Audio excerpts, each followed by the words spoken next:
Avik Roy is the president of the Foundation for Research on Equal Opportunity and someone who has long covered Big Pharma.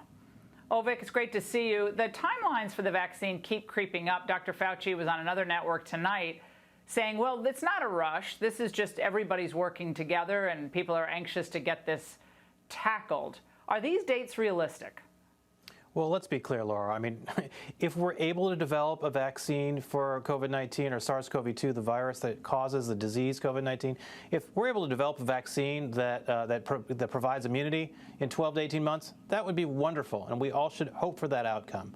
But the fact is, as you noted, the fastest vaccine ever developed, sponsored by the World Health Organization, was the Ebola virus. That took 5 years to develop. We've been working on a vaccine for HIV for 35 years, and we still don't have one. We've worked for even longer for a vaccine for hepatitis C. We still don't have one. We do have effective treatments for those viruses and those diseases, but not vaccines.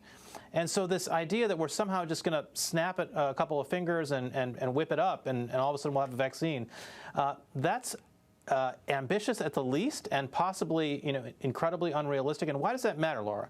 It matters because we're told that we have to keep the economy locked down until we have a vaccine, or at least partially locked down until we have a vaccine. And we may be waiting for decades to develop a vaccine for COVID-19.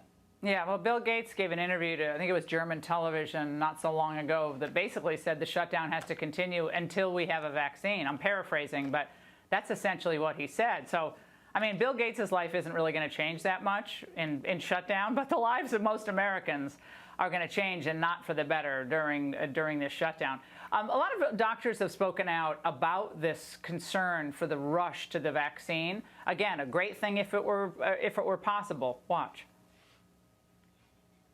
Some of the biotechs and pharma say we're going to have a vaccine in 6 weeks or 2 months, or using terms like Operation Warp Speed. That doesn't help us because, we have a very aggressive anti-vaccine lobby here in America, and their major assertion is that vaccines are not adequately tested for safety. In fact, the opposite's true.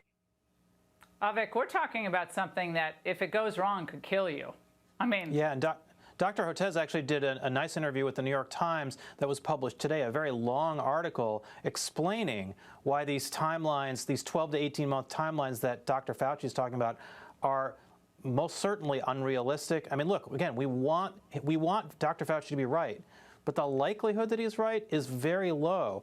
And the fact that we're premising an enormously consequential set of policies that have shut down the economy on that hope, that's reckless and dangerous. And we've got the plan that we put out at the Foundation for Research on Equal Opportunity. It's premised on this fact that we cannot wait to reopen the economy for a vaccine. We can't wait to reopen the economy for a cure. Ludicrous. We have to reopen the economy today. Now, it's and also the virus is attenuating, according to everybody I trust on this. It's changing. It's attenuating. And SARS burned out in 6 months. Would this? We don't know. But the idea that we know that it's not going to ever burn out, a lot of these things are very, very curious. Avik, thank you so much. Great to see you.